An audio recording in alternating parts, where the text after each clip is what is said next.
24 hours in my life as a vlogger, Alam nyo ba na nakakain ng kawayan? business, and farm owner, May tiwala sa atin si Ison na magagawa natin ito. at soon to be a groom. Medyo busy pero medyo boring ang araw na to para sa akin. Tara!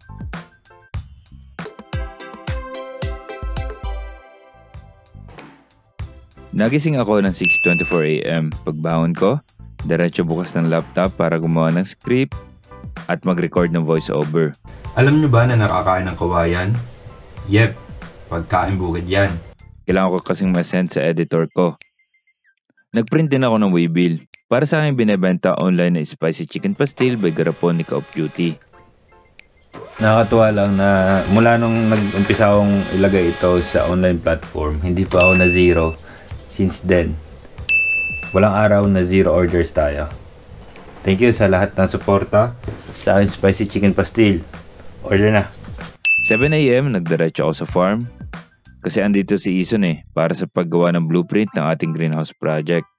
Para mas safe lang tayo. Nag-estimate, 27 by 11.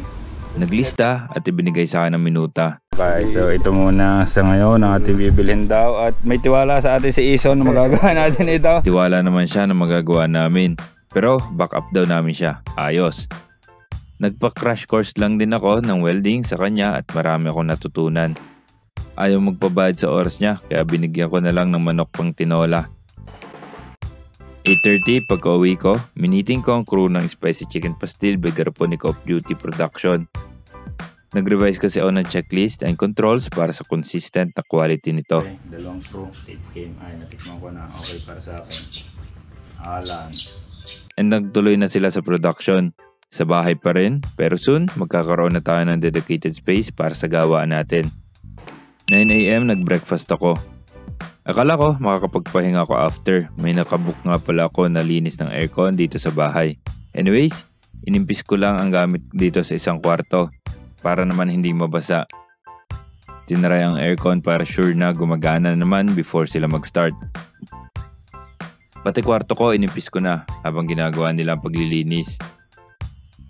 Si Sir nga pala yung naglinis din noong nakaraan. Satisfied naman ako kaya bakit lilipat, di ba? Kasi mabait, maayos kausap at pulidong gumawa.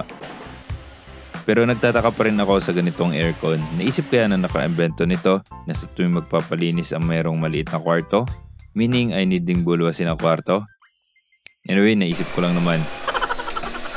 Hinayaan ko na lang na gawin nila ang trabaho nila. Binayaran ko na pagkatapos. May tip ng kasama yan Pinagbabalik ko na ang mga gamit sa dalawang kwarto at naglinis na rin ako. 1 PM, hindi pa ako tapos pero nananghalian na kami. Siyempre, dahil may luto ng spicy chicken pastil, kasalo namin ang crew. Pagkatapos, tinuloy ko na ang linis. Nag-vacuum ako ng upuan namin. 2 PM, tapos na ako. Naligo lang ako kasi matutulog ako na mainam-inam.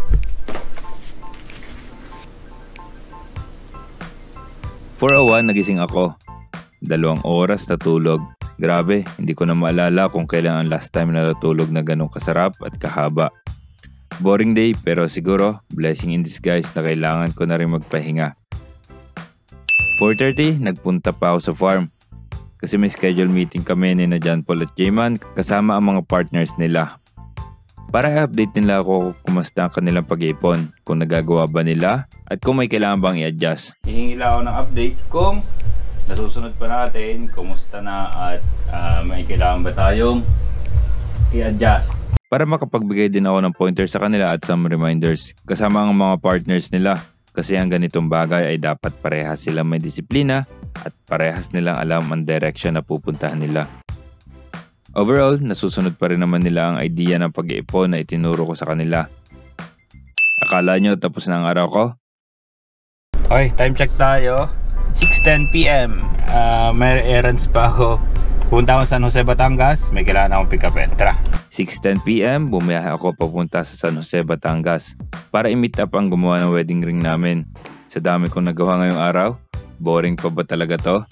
Dumaan na lang ako sa Padre Garcia para maghapunan ng napakasarap na barbecue at kalderetang kambing. May free na sabaw ng goto pa. Kain construction worker na naman. 7:45 na ako nakarating. Naging okay naman, mukha lang kaming nasa kung saan pero nasa harap kami ng malaking resort. Nakauwi na ako ng 10 PM. Nag-admin works lang ako at accounting. 11:49, tulugan na. Yun lang, peace.